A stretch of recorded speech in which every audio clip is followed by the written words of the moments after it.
What is up, guys? Today we're going to be talking about Prince of Thorns by Mark Lawrence. So guys, this is going to be a Let's Talk video. So for those that don't know, these things are chocked filled to the brim with spoilers. Essentially, they are for fans of the series and for those that love to spoil shit for themselves. We know who you are.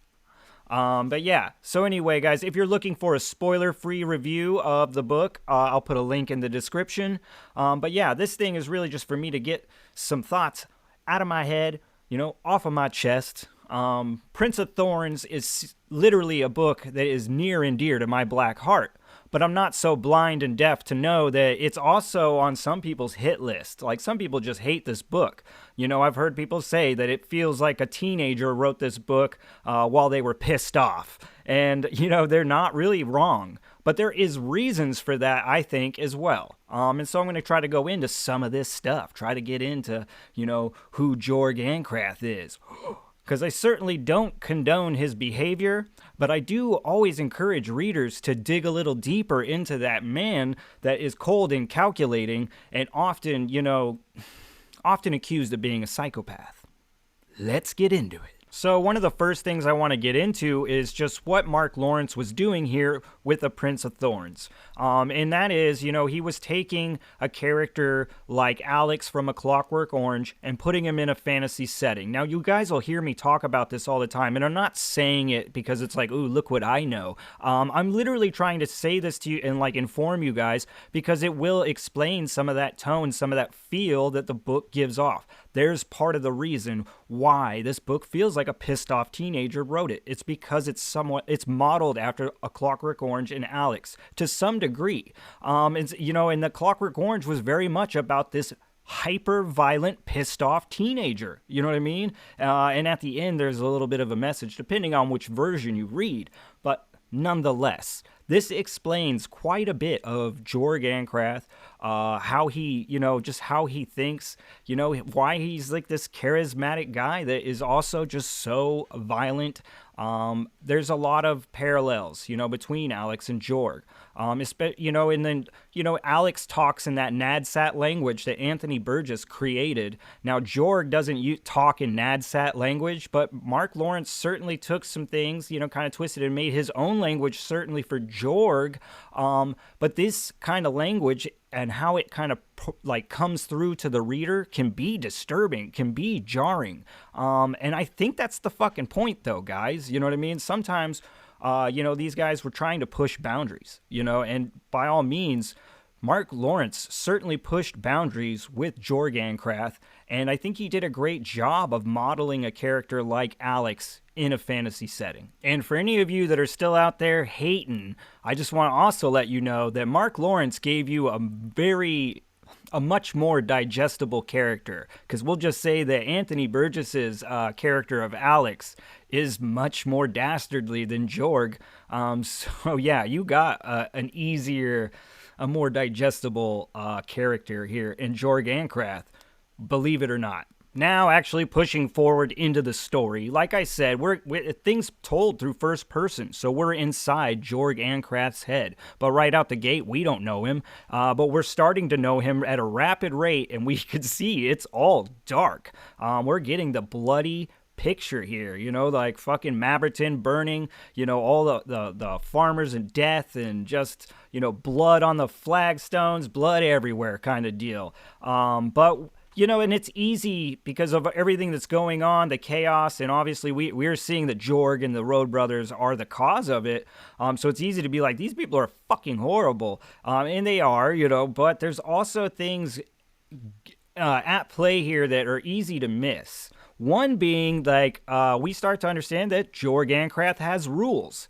And these are maybe, these rules might not be fair to other people, but nonetheless, there are rules that Jorg abides by. Another thing, is he gives people choices. Maybe something he didn't get when he was a kid. But, the other thing being is, one could easily argue these choices are not good choices either. Jorg gives people a choice between bad or worse. So, but nonetheless, once again, I'm playing devil's advocate here for Jorg. So, nonetheless, he gives them choices. So this is my, argument is like, you're not dealing with a psychopath. You're dealing with a cold and calculating young man. Either way, Mark Lawrence has wasted no time with the reader. In fact, I thought this was a very interesting choice because essentially what Lawrence has done here is he has shown the reader the blood before he's shown the wound. So it's very like jarring, off-putting, and some it might be too much for. Certainly the picture we get painted of Jorg and the Road Brothers not just being like, savages and are basically going to kill and fuck up everybody. They're also, rapists. It's just like all the most horrible kind of stuff that you could imagine in like a pillaging scene is all happening right now. And it's all happening with our key players. So that's a rough one, right? It's kind of tough right out the gate. Even for the most seasoned of dark fantasy vets, this is a tough scene. So like I said, Lawrence shows us the blood before we get to the wound. And on our way to the wound, we start to understand Jorg Ancrath a little bit more, right? We start to understand that this is a very intelligent young man. Even if he is doing dastardly shit, we begin to understand like, oh man, this kid learned how to read at 3 years old. Then we start to get hit with the stuff that he was studying. And this is actually like that first little sprinkle, but we don't really know of that, mysterious world building that Lawrence has laid out for us. Because we're starting to get hit with stuff that's from our own world, but it's also just, it's literature, it's like stuff like that. So it's something that, we're like, oh, okay, we could like suspend some belief. It's some kind of parallel that no biggie, right? But regardless of the world building aspect, you got to understand this content that Jorg Ancrath was consuming as a child is top level stuff. Like Jorg Ancrath is a very intelligent and studied young man. This is a guy that knows all about, maps, all about warfare and battle strategies, just all the kinds of stuff that could be found in books. Jorg Ancrath got that shit in his head. So, first we know that he is dangerous. You know what I mean? That he is deadly dangerous. Then we understand that he is intelligent. And then that last stop, we find the wound. This is where we really get to understand what really shaped our young, cold, calculating prince into the thorn that he is today. So through the series of flashbacks that Lawrence gives us, this is what really lays out what happened to Jorg. Because, before this, he was just a little kid. He's just a young prince. There's no thoughts of revenge, nothing, dastardly really going on with this young man. Until that day where he, his brother, and his mother were caught by, the Count Renard's men. Jorg Ancrath gets thrown into the thorns, like briar patch style thorns, while he watches his mother and his brother killed by Count Renard's men. Now, this is fucking brutal, okay? Like, I think there's so many people that, like, just gloss right over this, and it's probably because we're just so used to characters' parents dying, because we've been getting that shit ever since Disney. But when in reality, you're talking about a 9-year-old boy who literally watched his mother and his brother die when he had nothing really sketchy going on in his life really at the time, right? He's a prince. He's just like la-di-da. Even though the Broken Empire is a horrible place, Jorg probably had just an easy, he was probably very naive to how fucked up the world was. So it's just a la-di-da kind of life, and then boom. You're watching the fucking people you love dying in front of you while you're just being stabbed and tortured by these thorns. It's a fucked up gig.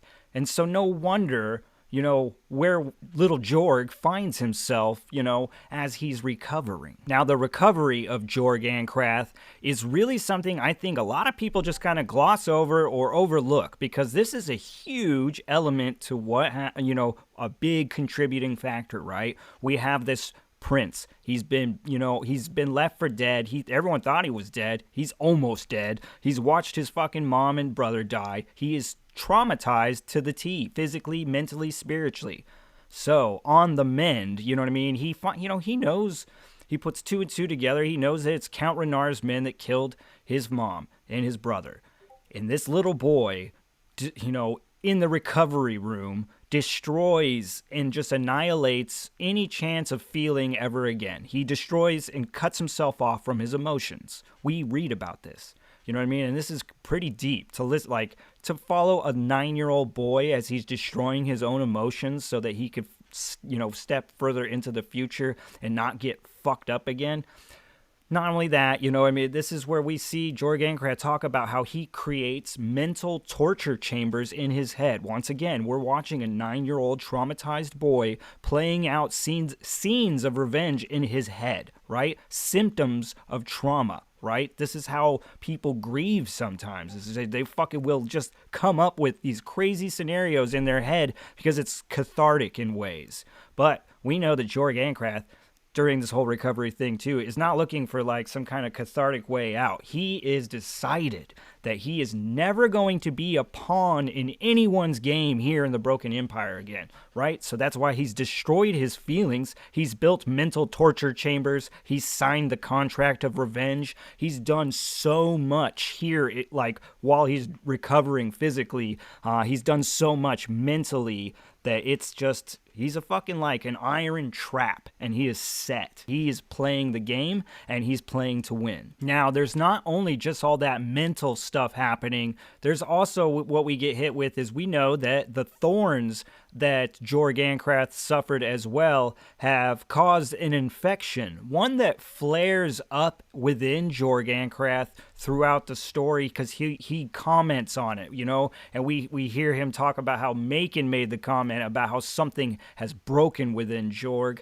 But, like I said, we get these mentions of like infectious like flare-ups, which cause like these blackouts and just hideous behavior while he's, suffering them. Needless to say, there are many elements, there are plenty of things here that add complexity to Jorg Ankrath and make him much more than just the psychopath, sociopath that he gets, pegged as. Now getting back to Jorg and the Road Brothers and the story at hand, we pick up let's say, Jorg's 14th birthday. It's really early in, right? And this is when he comes across Father Gomst, and this really sets off like the spring of events that will just follow through the rest of the book, right? Because at this point, we're just kind of seeing Jorg and the brothers up to no good. They kind of don't necessarily have a sense of direction, it seems, but after running into the father, in his cage, and it kind of sparks that, the memory of young Jorg Ankrath, and he's decided, it's his 14th birthday, he's come of age, it's time to return to Ankrath Castle, to his father, to let him know that he is alive and to take his rightful place, as heir to Ankrath. Now, the return to Tall Castle actually is an interesting one, because this is like the first time that the reader gets like a sense of fear almost out of Jorg.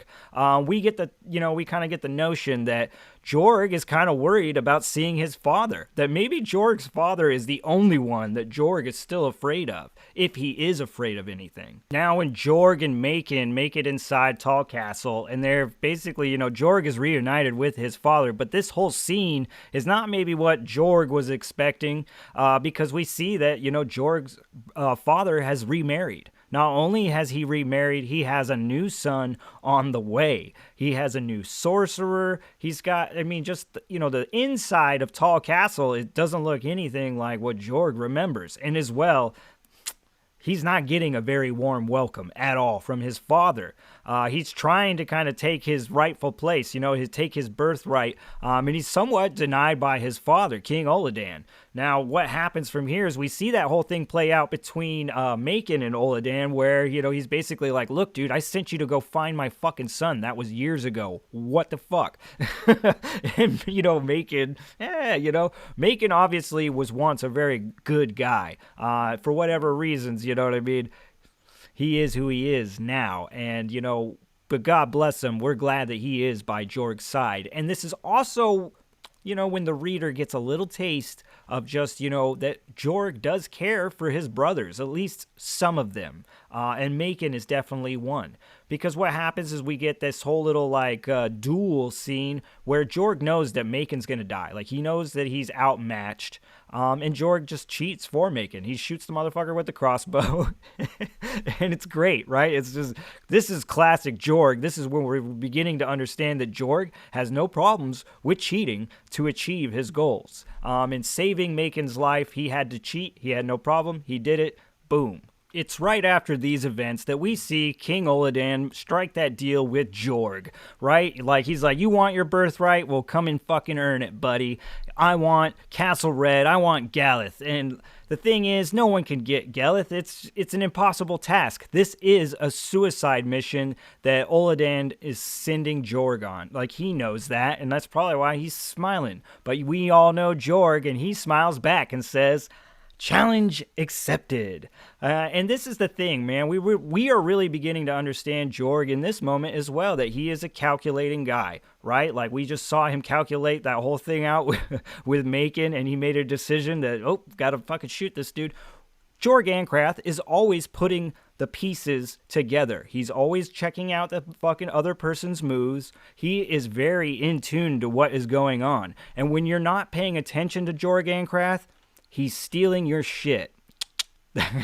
That's right. We get that whole thing when he leaves the castle. You know, Jorg's got a smile, you know what I mean? And a couple books up his sleeve from his father's castle. And this really opens up the world building to the reader again, because we're getting glimpses again of like WMDs, nuclear products or whatever. And we beginning to see that Jorg is cooking up an idea, because he knows the suicide mission if he just tries to blatantly go to battle, but he sets up like the diversion of that whole thing so people believe that that's what he's doing, while then he uses these books and their information to devise a separate plot to enter Castle Red basically through a secret back door. Now, this is cool because this is like where the story brings us to the whole point where Jorg and the Road Brothers are met by Jane and the Lucrota. Now, the Lucrota are basically at first, it's like, this is our fantasy race here in the Broken Empire. But, you know, as we understand the Broken Empire, things become less fantasy and more, you know, closer to home kind of thing. But either way, you know, we're getting Gorgoth, and he's that big old beast, exposed ribs, kind of tiger stripey. He's a big old scary looking bastard, you know. And then you have Jane, who is very like innocent looking and shining and everything. This is really like the most fantastical elements we've seen so far in the book. You know, there's no dragons and shit. We got the ghost on the Lich Road, but it's really in this moment that it starts to feel quite a bit more like fantastical. And we get that whole back and forth between Jane and Jorg, you know. Jane is kind of trying to enlighten Jorg on some things, and there's something that she says to him that is very important, you know what I mean? Like, she tells Jorg that he will achieve his goals. But she also tells him that he's going to have to find a different motivation than the one that he currently has to achieve it. Now, moving forward into the Great Stair, this is where we start to see kind of Road Brothers dropping off.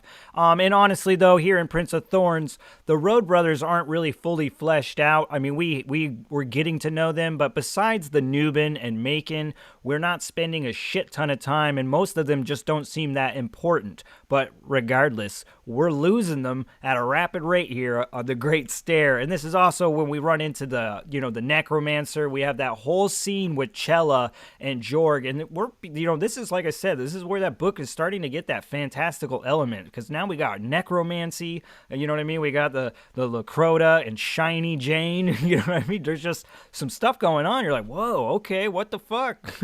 And then there's that whole scene with Chella that goes down, and we see Jorg with the Nuban's crossbow and shooting them and them going down. And that's like a heartbreaking moment, right, in this story, which is surprising, because at this moment, like, it's like this has been a very viscerally violent ride, you know what I mean? And then all of a sudden, for, you know, people that are really plugged into the story, it's heartbreaking, really, because the Nuban is one of the very few people that Jorg has shown any kind of affection towards. So it's a dark moment, you know what I mean? And it's sad. And right after that, Jorg and the Road Brothers run into another necromancer, the male necromancer, when we see Jorg Ancrath take out his heart and eat it. And that is obviously a messed up scene, but as well as he makes that quote, right, like to his Road Brothers, like when he's going to eat the heart, and he's like, you see, there's no evil here, just love and what you're willing to do for it. Now, after Jorg and the Road Brothers finish the Great Stair and they enter that antechamber to the Red Castle, it's like that last little bit to get inside, and they're stuck because there's those the doors that are closed, the big old steel doors, and the Road Brothers and Jorg are trying to chip their way through. It's not looking good. And then they hear a voice, which they think is a spirit. And what plays out is so fucking hilarious. Because like I said, this is that genius of Mark Lawrence and slowly hitting us with that world building. Because we're slowly starting to understand the Broken Empire for what it is. And that it has certain technology that we know exactly what it is. So this whole thing that's playing out where Jorg and the Road Brothers think they're talking to a spirit. They're talking to the fucking control panel.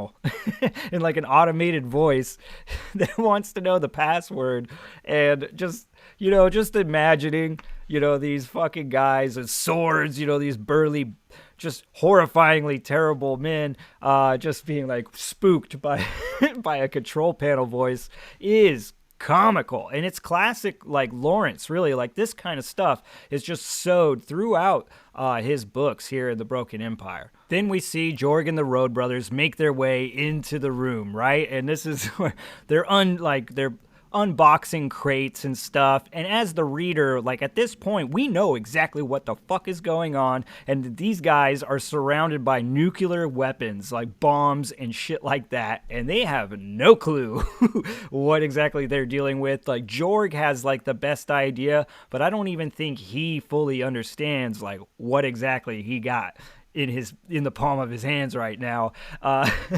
So then they're all like trying to figure out what to do, like how to set these things off. They're talking about like stacking a bunch together and like under a fire kind of thing. And I love this part. Because we see Macon kind of like interjects here in their plan to use like all this like firepower.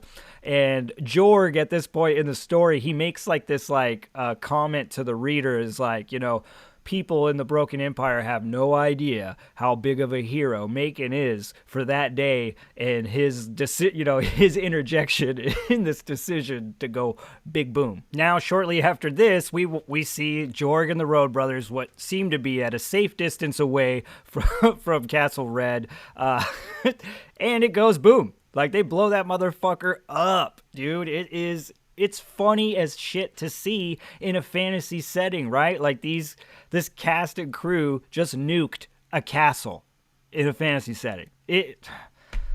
Regardless, it kind of like tears the fabric in the space-time, whatever we got going on here in the Broken Empire, because we're starting to see like those people that have magic abilities, those guys behind the scenes start to poke up, and we're getting these names. Like this is really when we start to understand Chella and Corian and Sages and all of them, because Jorg is like listening to this little conversation they're having, so we're kind of starting to understand, right? And then we also begin to get that flashback of Jorg with the Nuban, and then we understand that Jorg, because throughout this story we're kind of going like, man, why hasn't Jorg just gone after Renar? But this is that little bit of insight. We get that flashback where, Jorg and the Nuban did try to go to Renar, and they were stopped by Corian, and Corian discovered really who Jorg is, and he got him under control of his magic. He basically puts a spell on young Jorg Ancrath, and part of that spell was to take all that hate and all that the feelings of revenge that he has for Count Renar, to take all of that out onto the Broken Empire. So, some of that dastardly shit that people just hate Jorg Ancrath for, once again, there's a little bit more added to that complexity pie, right? Because Corian's magic certainly plays a part in that dastardly stuff. Now, when Jorg and the Road Brothers return to Ancrath, we will see Macon and Jorg return to the Tall Castle, and Jorg is expecting his prize. He did what was asked of him, so it's time, right? But Jorg is, he is surprised by his father, because what King Oladan has in store for Jorg is something a little bit different, a little stab in the heart. So now this is a part of the story that I've heard people have problems with, and it's kind of all over the board, and I'll try to break this down because, yes, like Jorg lives through getting stabbed in the heart. But there's a lot of stuff in play here. You know, you're talking about is he still under Corian's magic at that point? And because that's what separates him from Corian's magic is when Oladan stabs Jorg in the heart. But it could be that Corian's magic kind of protected Jorg up until that moment that it was separated. Could be the fact that Jorg ate the necromancer's heart.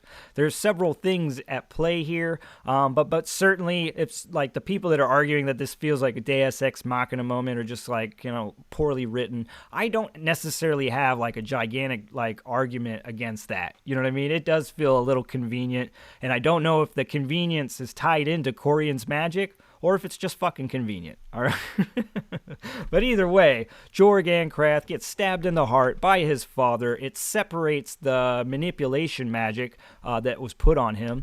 But Jorg wakes up, right? Like, he wakes up, and he breaks Macon out of jail, out of the dungeon there in Tall Castle. And this was another thing, like, right? Like, I know I'm skipping all the Catherine stuff, guys. Like, so for those that are like, what the fuck? He didn't say anything about Catherine. Feel free to talk about Catherine all you want in the comments. Anyway, Jorg rescues Macon from the dungeon, and this is just another thing that just proves that, you know, Jorg is not a sociopath, right? Like, he does, even though he tried to destroy all his feelings and his ability to feel, he still has some form of, like, respect or love for his brothers as far as Macon and the Nuban. Like, we know that losing the Nuban was, like, it affected Jorg, and we know that Jorg doesn't want to see Macon die. Like, he saved him by shooting the dude with the crossbow, and now he's breaking him out of jail, and he's not under the effect of any magic, so we can't say that there's even anything like manipulating or controlling Jorg. So if Jorg of his own free will went down and saved Macon, so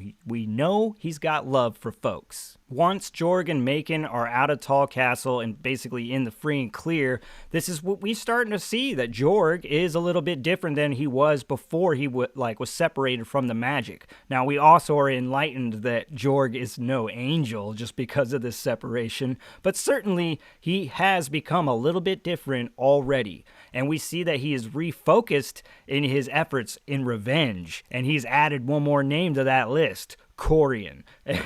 So we see Jorg and Macon making their way back towards Renar, and we see the Road Brothers kind of come back into the fold. We see how they kind of plot that whole thing out, and the cool thing is it's not like a very well thought out plan, right? It's a straight up like shooting from the hip kind of deal. It's a complete like kind of shit show, right? It's just a shit show and like all kinds of calamity. And it is actually kind of, though, Lawrence did a really good job. As much as it feels a little rushed, there was a lot of tension there because I wasn't sure in all the chaos if I was losing characters that I cared about. I wasn't sure if Macon was going to stay alive. I didn't know if Gorgoth was making it through this. Like, there was just so much chaos and calamity. I was actually legitimately worried. You know, during all that chaos and calamity thing, though, too, I also want to bring up the whole horse kick thing because, once again, we're separated from Corian's luck magic. So I felt like that's another moment that people could clearly bitch about and kind of get it, you're right,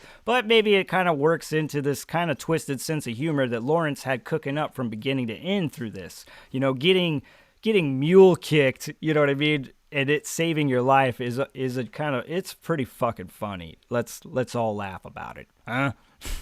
But anyway, we all know how this thing rolls out, right? Like, fucking Jorg and the Road Brothers win. Jorg takes Renar prisoner. We're not like Corian dead.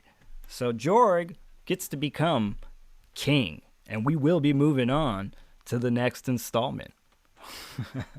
All right, guys, I know that maybe this was a bit of like all over the fucking place. I'm really just on a time crunch trying to get all this in before my camera dies. So hopefully you enjoyed what I had to offer here today. If you did, you're in luck because I'll have more coming after I finish King of Thorns. So keep an eye out for that. The spoiler-free review should be right around the corner. Man, just thanks for spending some time down here at the channel, guys. I really do appreciate it. If you're new, please like and subscribe. You know what time it is.